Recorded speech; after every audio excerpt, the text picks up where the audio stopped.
Hello, hello.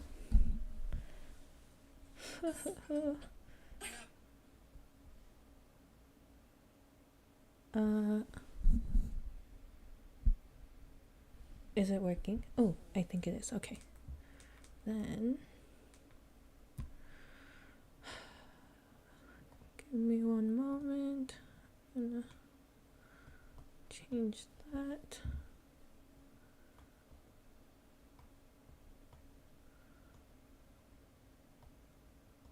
Okay. And then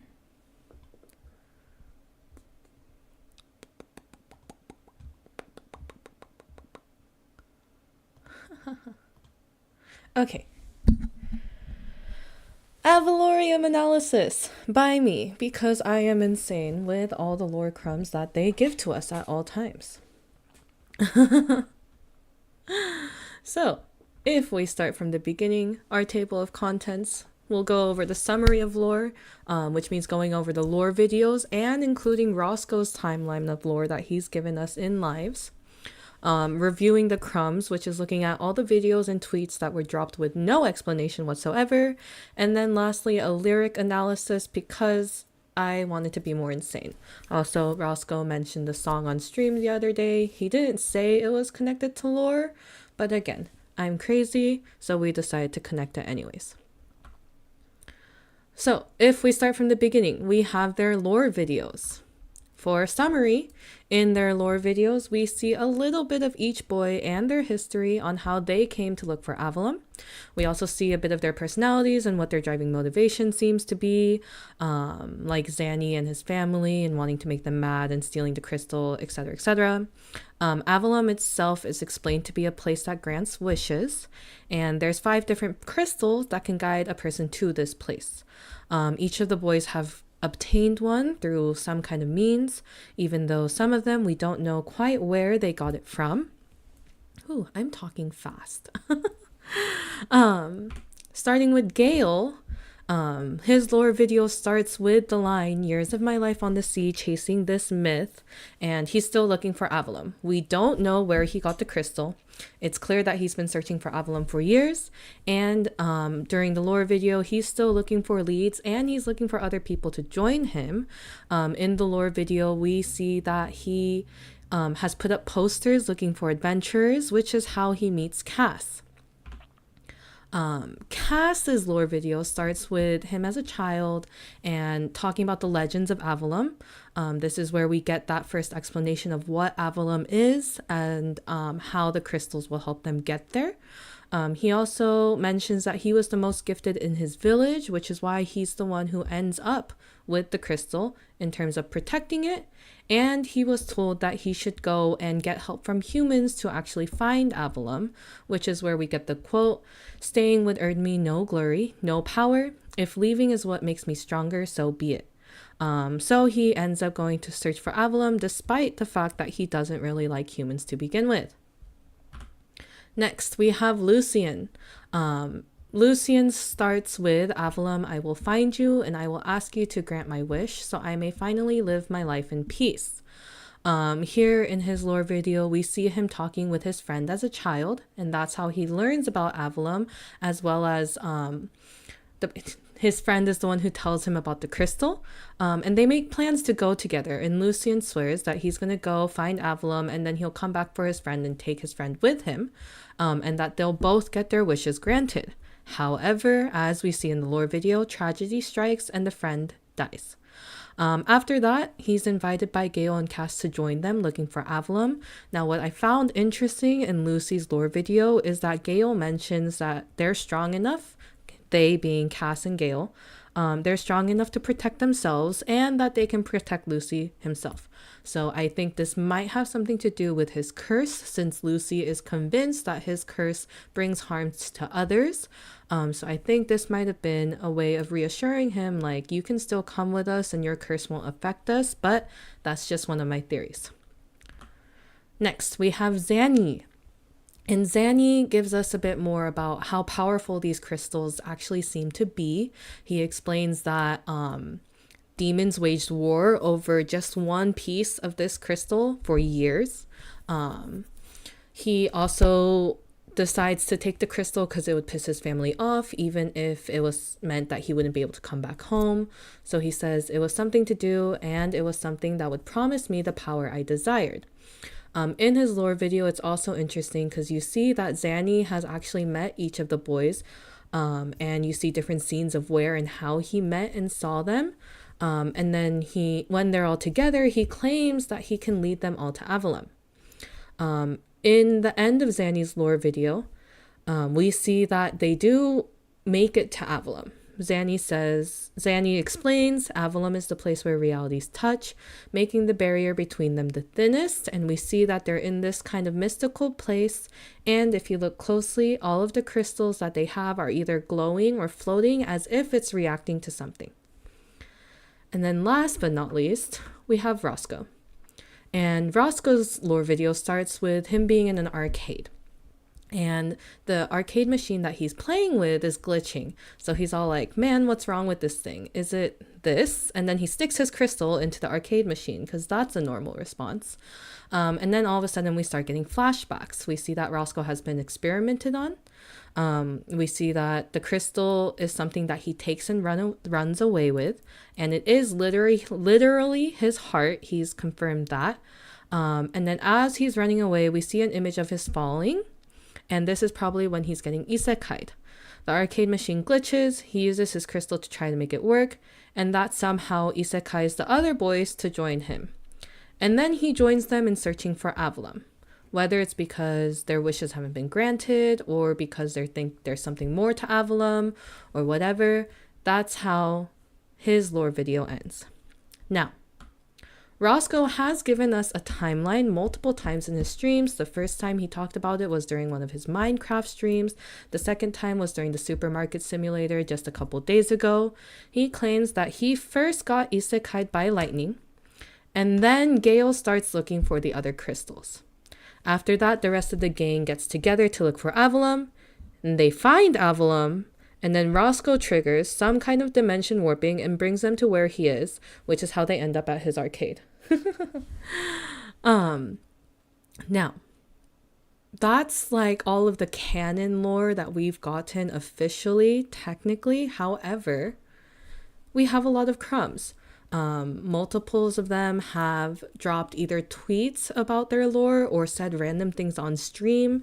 In the randomest stream, in the randomest context, I have tried to gather everything that I was either told of or that I witnessed live.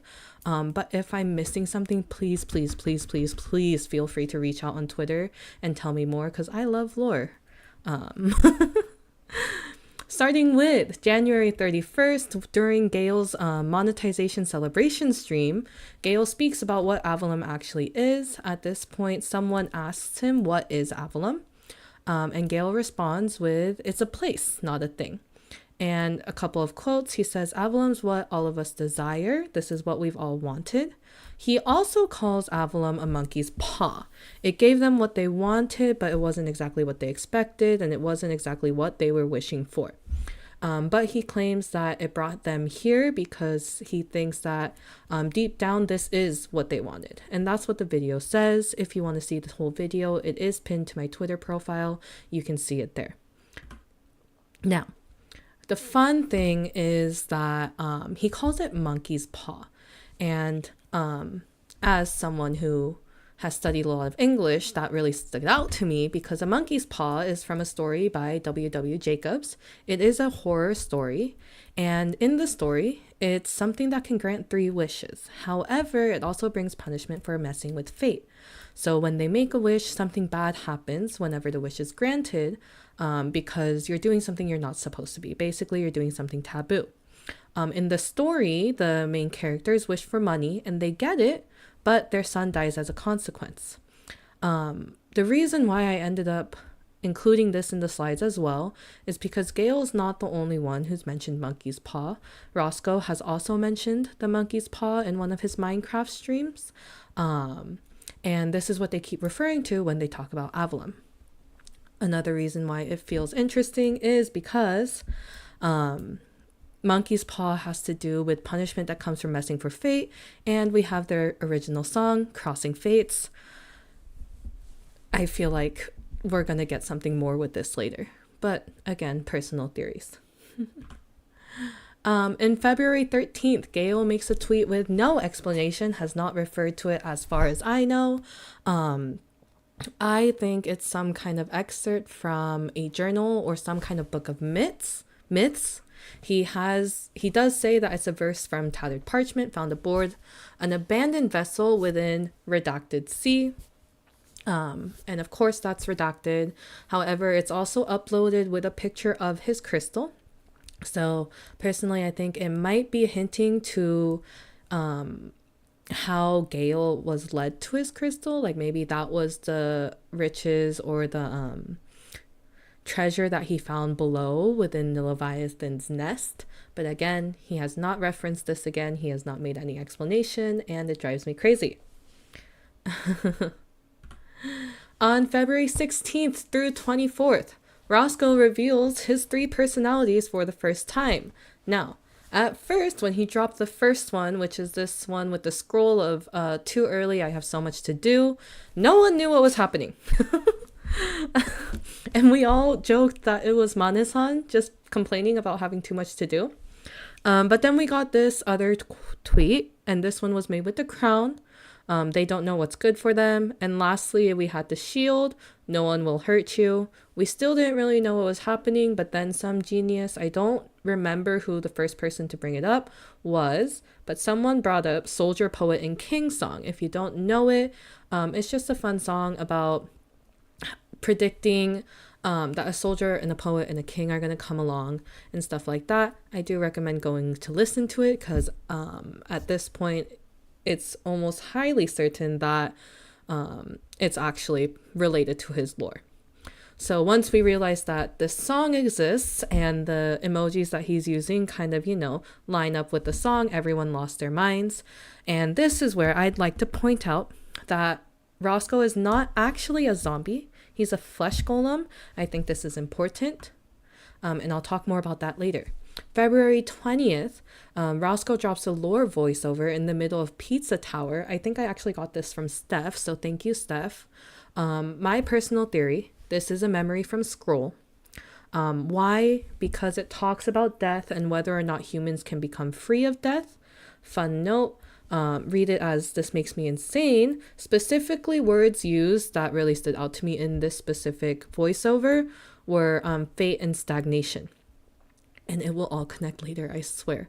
But those 2 words really stood out while they were talking about this. But the lore voiceover itself was basically talking about how death is something that we can't avoid. However, if we do find a way to avoid it and to basically defy fate, would we actually be able to break free of this circle of life and death, or will we just end up stagnating as humanity? And then on March 5th, Rosco drops another lore video, and this time it's in the middle of Poppy playtime.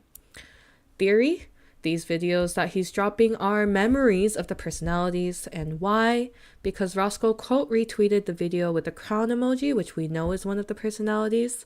However, the video does not just have one voice. It is 2 people talking and arguing about whether or not they should go through with something, and that they have to go through with it, according to Crown, because it's the only way to keep people safe, and that they're preparing for some kind of invasion. As you can see, I lost my mind when he dropped this video. What threat, notify who, invade where, why, those questions have not been answered. He literally just dropped the crown emoji and then moved on with his life. Okay. March 30th, we get more about Roscoe's 3 personalities. He just drops them in the middle of the night. And we get that the scroll is a victim, also the bringer of life. The king is a fool and also the harbinger of death. And lastly, the soldier or the shield is a prisoner who's also the beginning and the end.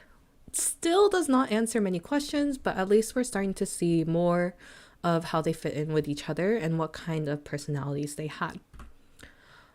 He also mentioned some kind of gift. There were a lot of tweets this night. And it suddenly becomes unclear who is speaking to Rosco and answering his questions, because he's the one saying, "What do you want?" Right? And the one responding to the curse, the one responding curses at him and calls him unworthy. So it calls him cheater, liar, abomination. You are unworthy of my gift. And personally, my theory is that this is an entirely different entity. I don't think it's King, Scroll, or Soldier.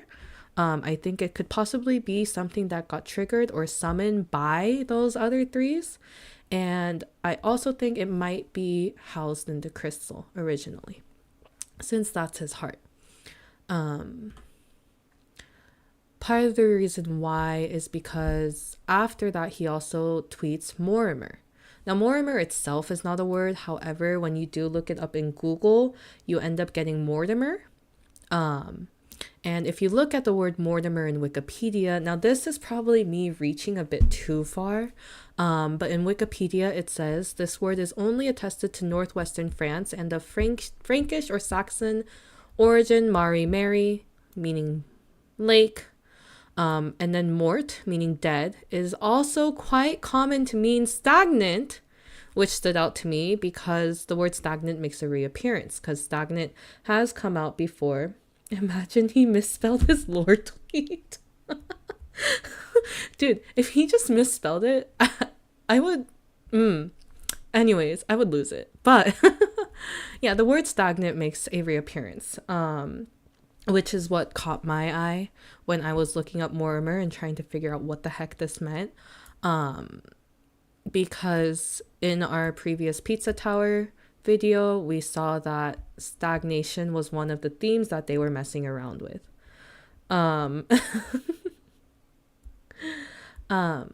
However, I also think that Morimer might be the name of the newest entity, of the fourth entity that is cursing Rosco out.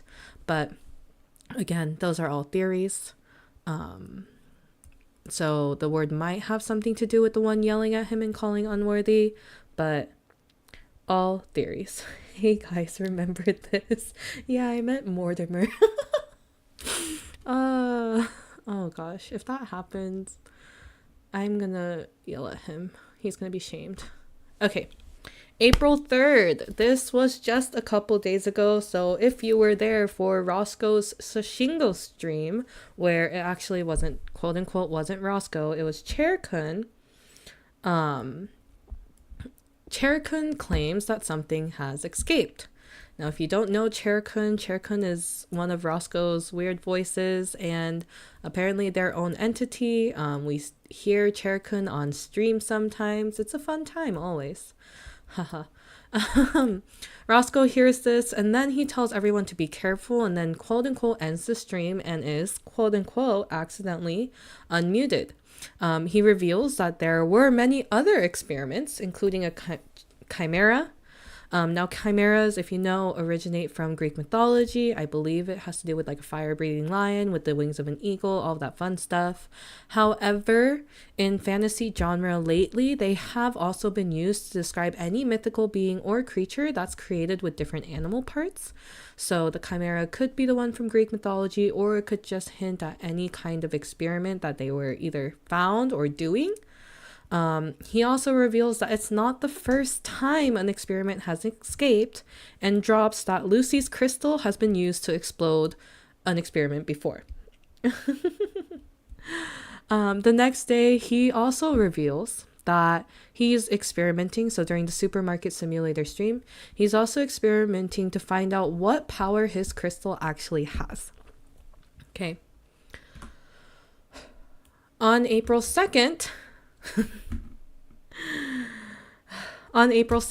during his difficult game about climbing, he decides to tell a story, and he starts with Once Upon a Time, and I thought it was all going to be fun and jokes. However, it was not. In this story, he reveals that there's another world or another land that we don't know of, but they do. Who is they?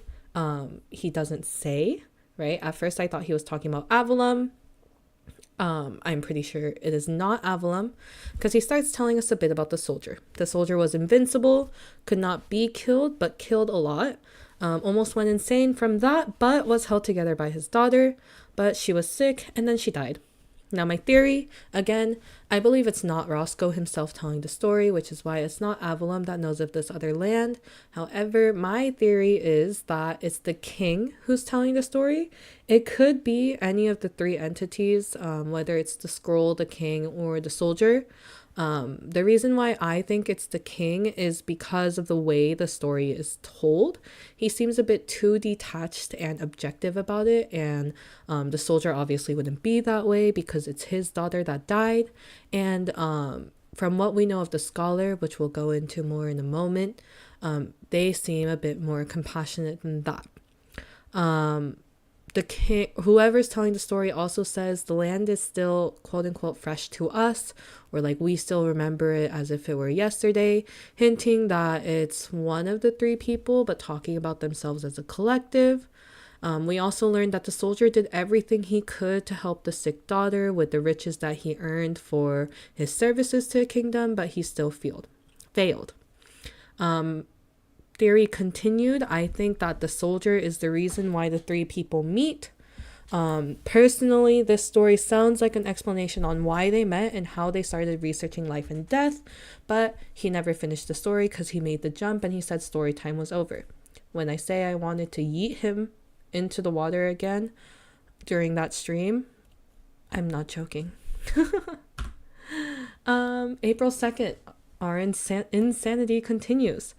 If we really want to dig deeper onto my theories personally, we go back to the quotes. The soldier in Roscoe's tweets says, "I didn't mean for this to happen," and is labeled as a prisoner, and then also says that he's the beginning and the end.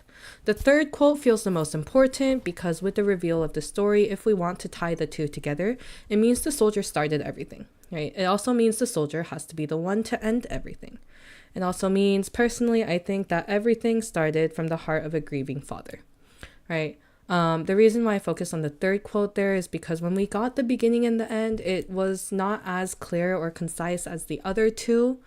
And we didn't really know what it meant, but I think this story gives us a bit more. Give me just a moment. I'll be right back.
Okay, I am back. I saw Lid's message in live stream chat, and I thought Roscoe had perceived something or dropped something else, and I was about to cry. But now that I know that's not the case, we will continue. Guys,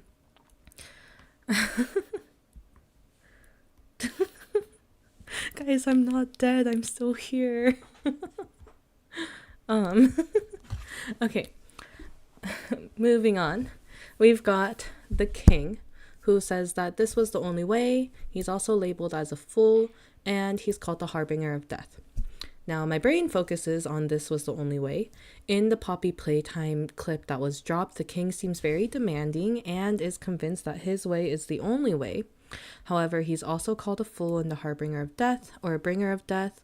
This seems to hint that although the other two did not have bad intentions, something about the king's plan seems to have skewed everything and things spiraled.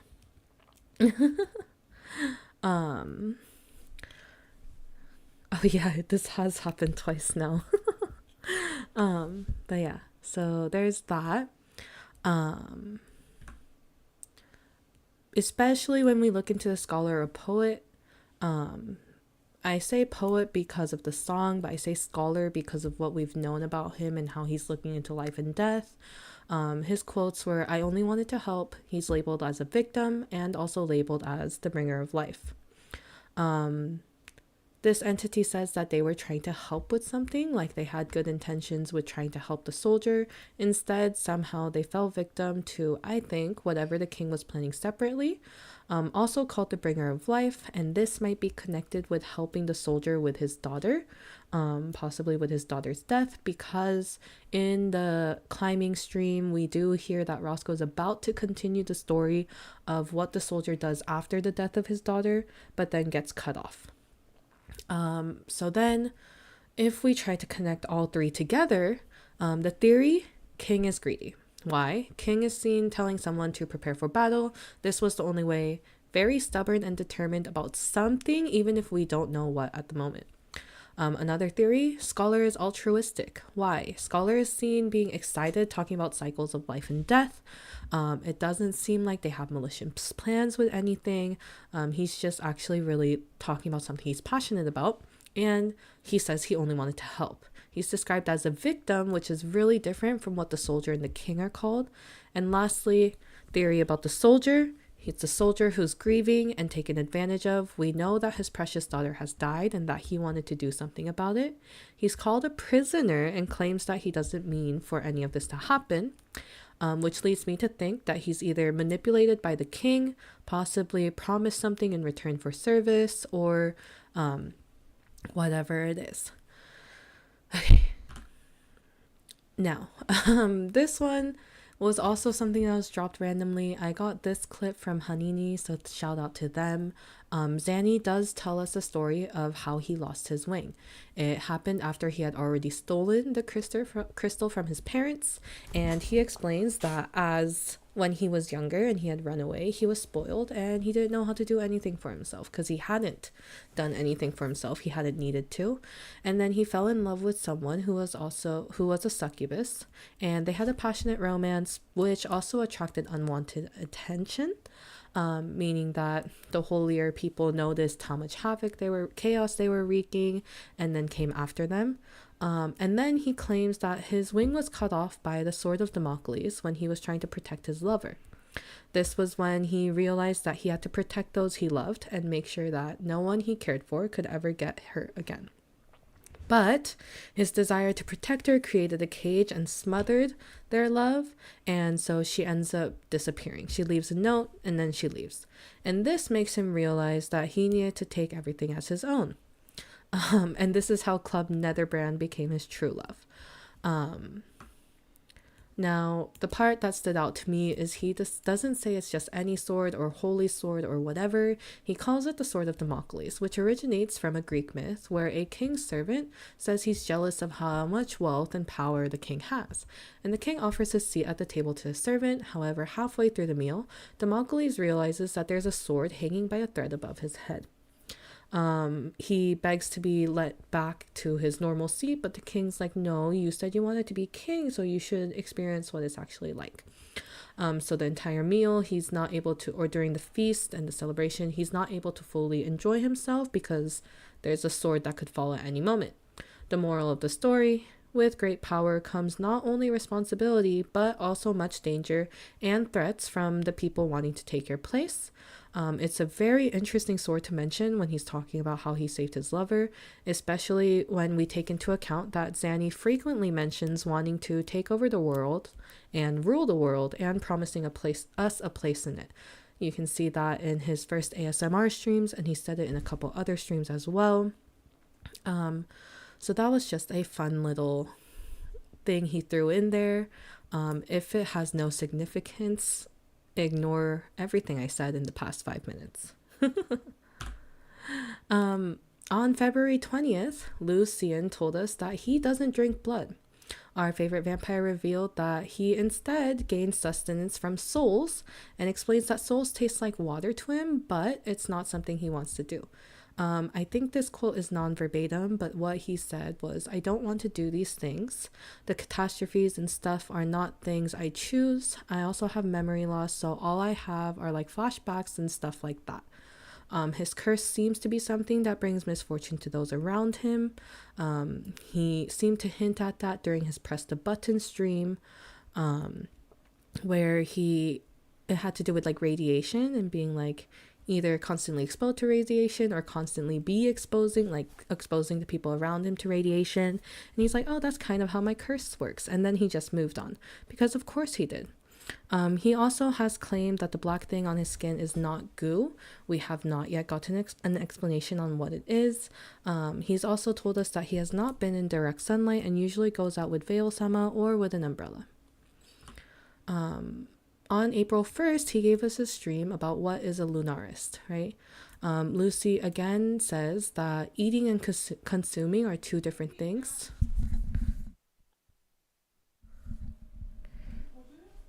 He says that eating and consuming are two different things, so he's not eating the lunarists. And then he also explains that lunarists are souls from people who are not living but not necessarily dead. They are souls because he decided to make lunarist souls because it went with his goals as a VTuber of wanting to touch everyone's souls with his music, which was very, very sweet. Now, on the day that he revealed the Lunarist mascot, we also saw a clip of the scene where his friend dies, and we see the words, I'm sorry. In his What is a Lunarist stream, he explains this more, and he says the friend supposedly died, but his soul was extracted, and then he stops explaining. And he says that he doesn't want to say too much because more will be revealed in the future. He also doesn't reveal why or how his soul was extracted. He does say that his curse runs through his whole body, and then gave us a bit more about Lunarists. So there's Lunarists are just all the souls that are out there. It's not just one person or one soul. They can have many forms and looks and shapes. If they want, they can grow limbs, any form and any shape you want. And since they're souls, they can be anything they want. So he wanted Lunarists to have a lot of flexibility in that sense. And that's all we get about them. Now, let's talk crystals, because we learned that the crystals have powers. When it comes to Cass's, he hasn't really revealed much. He's actually the one that's talked about lore the least. I even asked Twitter to make sure that I wasn't missing anything big. So he hasn't revealed much. However, my theory is that it could possibly be used to purify things. On March 25th, during a Genshin stream, Cass claims he made the dewdrops by purifying water. It's unclear if this was just his magic or if this was because he was using the crystal. For my sanity, he used the crystal, but again, it's not confirmed. Roscoe's is also not revealed. As much as we've gotten lore from him, we still don't know what his crystal's power is. He's also claimed himself that he doesn't fully know what the power of his crystal is. My personal theory is that it holds the memories and spirits of previous owners. And the reason why I think this is because as a flesh golem, if we consider D&D's definition, and D&D because Rosco, as we know, has played D&D and used to be a dungeon master and all that fun stuff, Rosco shouldn't have his own spirit or personality. However, he clearly is his own entity, even if he is sharing his body with others. I believe this has to do with the fact that his crystal is a heart. Right, his crystal is his heart. Has confirmed that. He's confirmed that the energy from the crystal is what's making him alive. But again, the energy from that crystal is also what isekai'd the other boys. So I really do not know. But that is currently my theory. Gale's, he claims it does not do anything. He's mentioned it multiple times that his crystal does not do anything. Zanny claims that it's because Gale doesn't know how to use magic. and then joked that he would take Gale's crystal and like tamper with it and like mess around with it, but we haven't heard anything about it since. We've just heard again, Gale said his crystal does not do anything.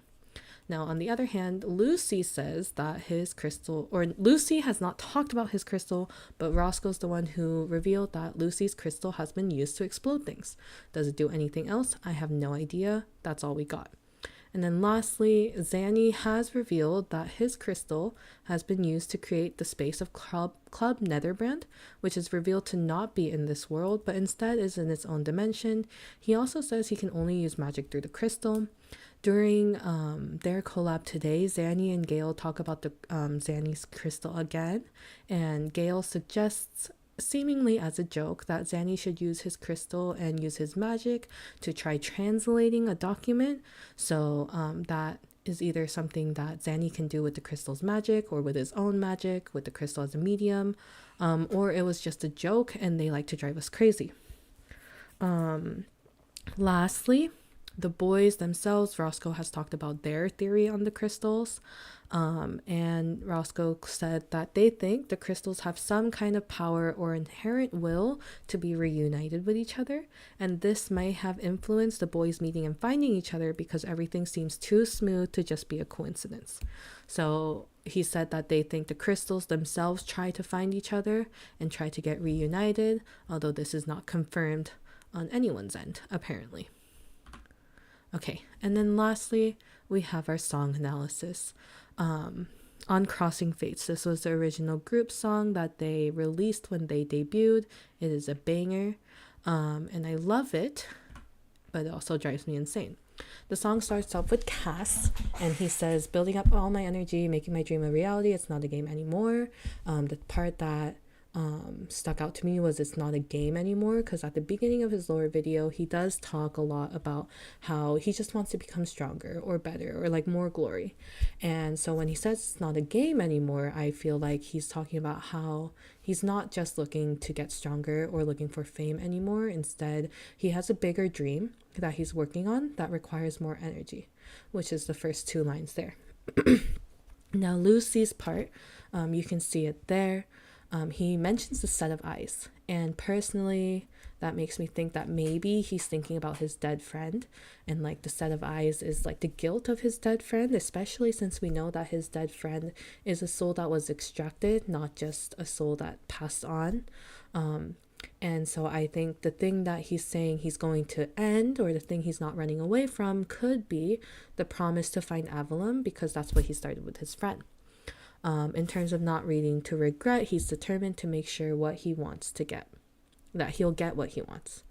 And then we get Gale talking about being in an endless maze, but claiming that's not too late. So I think possibly it could refer to how he's been searching for Avallum for a long time. Maybe he feels like he's going in circles. And then he says, fate guides my way. And possibly the fates could be the crystals, since we know that all the crystals reunited are supposed to be what guides them to Avallum. And then all three of them have said, I just want to call your name to heal this pain. There's nothing left. This is who I am. Whose name are they calling? I have no idea. I don't know if they mean like the place Avallum, if they mean each other, if there's something else there. However, they all have some kind of pain from the past that they're trying to recover from. And then they say there's nothing left. This is who I am. And I think this could possibly imply that they have nothing left to lose, so they can just put in their all for this journey. And then we go to all italicized, the stuff that Cass says, and then the bolded is what Gale is saying. They say there's no time to think, so I feel like it becomes more into a act first, think later. Don't hesitate about the decisions they're making, and like don't overthink what they're doing. Cass says doing what I feel is right. So again, going with the don't hesitate, don't overthink, just follow your instincts, and like, trust the process, that kind of stuff, hoping for the best results. Take back what is mine. I could be reading too much into it, but maybe Gale is looking for something he lost, or they're all looking for something they lost, or they're looking for themselves. Again, I could be reading too much into it because that's how my brain works. And then we'll just keep moving on. Time waits for no one, and things have to move forward no matter what. again, all of this analysis, my personal theories. And then again, we have all of them saying consequences can be changed if you make a move. Open this door now. Nothing's been impossible so far, is what Cassian says. All we need is our hope.